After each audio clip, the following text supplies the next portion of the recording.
Number one, put God first. Put God first in everything you do. Everything that you think you see in me, everything that I've accomplished, everything that you think I have, and I have a few things, everything that I have is by the grace of God. Understand that. It's a gift.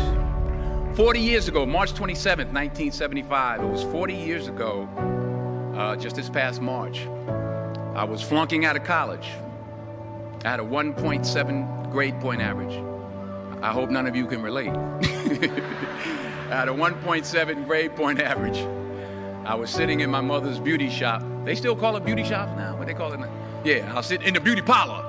I was sitting in my mother's beauty parlor, and I'm looking in the mirror, and I see behind me this woman under the dryer. And every time she looked up, every time I looked up, she was looking at me, just looking me in the eye.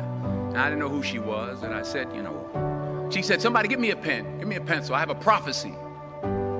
March 27, 1975, she said, boy, you are gonna travel the world and speak to millions of people. Now mind you, I was flunked out of college. I'm thinking about joining the army. I didn't know what I was gonna do, and she's telling me I'm gonna travel the world and speak to millions of people. Well, I have traveled the world, and I have spoke to millions of people. But that's not the most important thing, the success that I had. The most important thing is that what she taught me and what she told me that day has stayed with me since. I've been protected, I've been directed, I've been corrected. I've kept God in my life, and it's kept me humble. I didn't always stick with him, but he always stuck with me. So stick with him in everything you do. If you think you want to do what you think I've done, then do what I've done and stick with God. Number two, fail big. That's right. Fail big.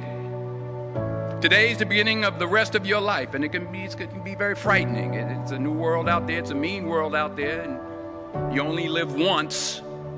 So do what you feel passionate about. Take chances professionally. Don't be afraid to fail. There's an old IQ test, was 9 dots, and you had to draw 5 lines with a pencil within these 9 dots without lifting the pencil. The only way to do it was to go outside the box. So don't be afraid to go outside the box. Don't be afraid to think outside the box. Don't be afraid to fail big, to dream big. But remember, dreams without goals are just dreams, and they ultimately fuel disappointment.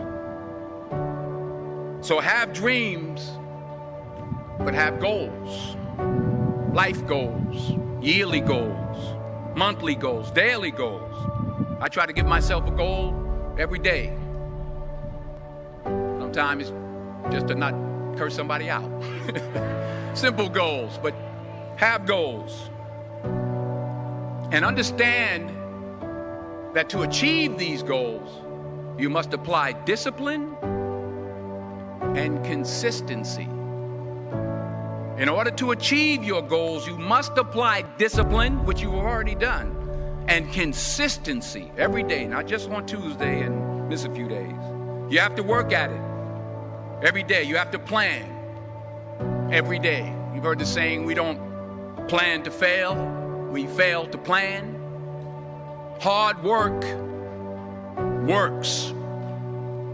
Working really hard is what successful people do. And in this text, tweet, twerk world that you've grown up in, remember, just because you're doing a lot more doesn't mean you're getting a lot more done.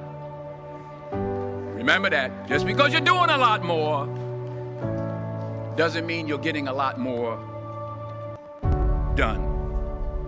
Don't confuse movement with progress. My mother told me, she said, yeah, because you can run in place all the time and never get anywhere.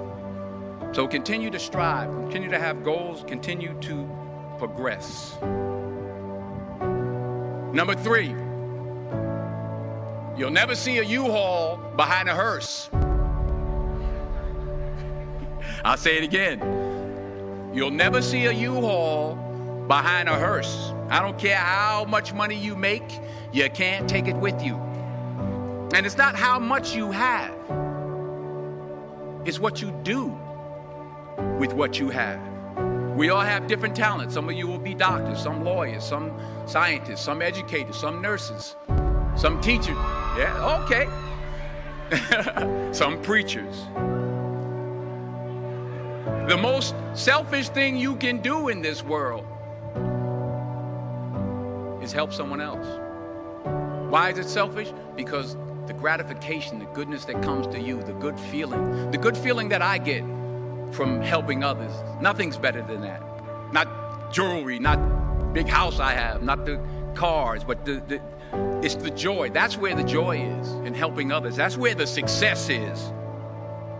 Finally, I pray that you put your slippers way under the bed tonight, so that when you wake up in the morning, you have to get on your knees to reach them. And while you're down there, say thank you for grace. Thank you for mercy. Thank you for understanding. Thank you for wisdom. Thank you for parents. Thank you for love. Thank you for kindness. Thank you for humility. Thank you for peace. Thank you for prosperity. Say thank you in advance for what's already yours. That's how I live my life. That's why I am, one of the reasons why I am today. Say thank you in advance for what is already yours. True desire in the heart for anything good is God's proof to you, sent beforehand to indicate that it's yours already. I'll say it again. True desire in the heart, that itch that you have, whatever it is you want to do, that thing that you want to do to help others and to grow and to make money, that desire, that itch, that's God's proof to you, sent beforehand already to indicate that it's yours. And anything you want good, you can have. So claim it. Work hard to get it. When you get it, reach back. Pull someone else up. Each one, teach one. Don't just aspire to make a living. Aspire to make a difference.